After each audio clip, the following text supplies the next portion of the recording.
নমস্কার বন্ধুরা, আপনারা যে ম্যাডামটিকে দেখছেন ইনি প্রত্যেক দিন প্রায় 20 থেকে 30 কিলোমিটার সাইকেল চালিয়ে এসে সব রাস্তার কুকুরদেরকে খাওয়ায়।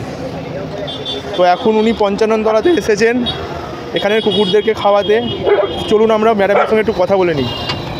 ম্যাডাম, আপনার নামটা একটু বলবেন? আমার নাম মালতী সিং। একটু জোরে বলুন। মালতী সিং। তো আপনি কবে থেকে এই কাজটি করছেন? 99 থেকে। 1999 সাল থেকে।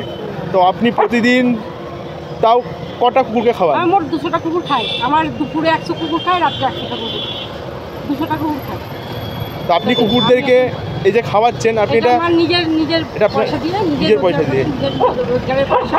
আমি খুব কষ্ট করে এদের এখন খাওয়াচ্ছি। এখন এই মুহূর্তে আমার খুব একটু অসুবিধা হচ্ছে যে রাস্তাঘাটে কুকুরগুলো অ্যাক্সিডেন্ট হচ্ছে, তাদের আমি ট্রিটমেন্ট করতে পারছি না।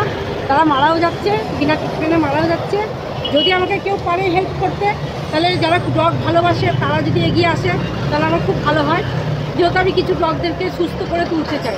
যেমন ডগদের এখন খুব ঠান্ডা লাগছে, জ্বর হয়েছে, ঠান্ডা লাগা জ্বরগুলো হচ্ছে, কাশি হচ্ছে, অ্যাক্সিডেন্ট হচ্ছে, সেগুলোকে আমি ট্রিটমেন্ট করতে পারছি না।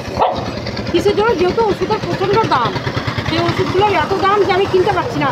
হয়তো দেখা গেল 4টে কুকুরের ওষুধ কিনলাম, হয়তো দেখা গেলো আরও 2টো কুকুরে কিনতে পারলাম না, আবার ওই 4টেকে খাওয়াতে খাওয়াতে দেখা গেলো আরও 4টে অসুস্থ হয়ে গেল।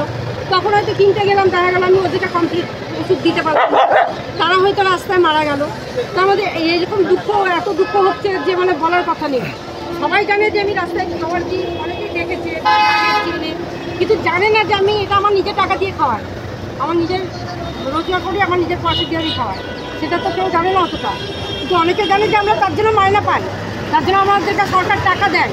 কিন্তু আমরা কোনো টাকা সরকারের কাছ থেকে চাইনি, কোনোদিন টাকা আমরা পাইনি। আমাদের পুরো সরকার আমাদেরকে কিছু হেল্প করেনি। সাধারণ মানুষের কাছে হেল্প, যাতে কুকুরগুলো যেতে পায় বা ওষুধটা পায়। তো আপনারা ম্যাডামের মুখ থেকে সমস্ত কথাই শুনলেন। তো আপনারা যদি কেউ কোনোভাবে এই ম্যাডামকে সাহায্য করতে চান তো সাহায্য করতে পারেন। এই যে দেখুন ম্যাডাম সবাইকে খেতে দিচ্ছে আস্তে আস্তে।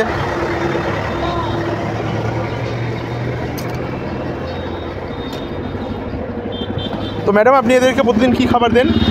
আমি এদের খাবার দিই আমার মাংস, মানে মুরগির ছাড় আর ভাত। প্রত্যেকদিন 10 কিলো চাল আমি দুপুরবেলায় 10 কিলো চালটা খাই। 10 কিলো চাল। তা আপনি রাত্রিরে কতক্ষণ অবধি এদেরকে খাবার দেন? আমি ওই 11টা।